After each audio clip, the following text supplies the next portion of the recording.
Mga boss, basahin natin to.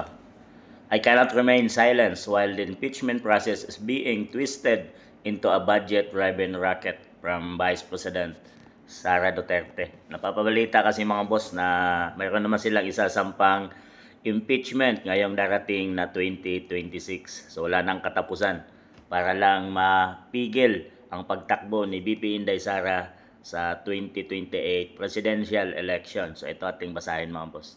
Hindi na kinagulat pa ni Vice President Sara Duterte ang panibagong impeachment complaint laban sa kanya na tinawag niyang bahagi ng matagal ng pattern ng pamumulitika.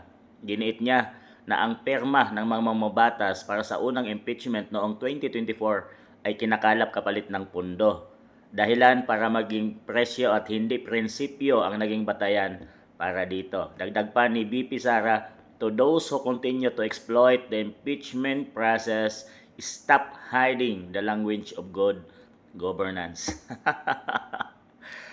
Good governance yan mga taong nagsasabi, mga pinklawan, dilawan, tsaka ayaw sa mga Duterte. Kanilang laging sinasabi na dapat patunayan ni BP Inday na wala siyang winaldas na pera doon sa kanyang confidential 125 million funds.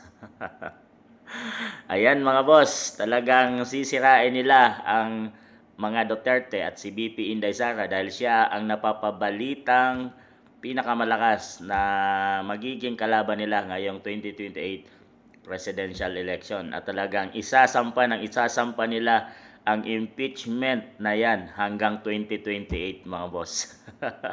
Nalalapit na ang 2028. Sana ay makayanan at malampasan ni BP Inday Sara ang lahat ng mga pambabato at pagsasampa ng mga kaso sa mga kalaban ni BP Inday mga boss, no. Sana malampasan niya ito lahat at talagang matuldukan na ang mga taong ito at pag siya nanalo sa 2028 election talagang humanda ang lahat ng mga to dahil kinakabahan na sila ngayon pa man mga boss. Kaya naman tudo na sila sampa ng impeachment at ito dahil sa wala na silang tigil kakasampa ng kaso, mapigil lang nila ang pagtakbo ni BP Inday Sara Duterte.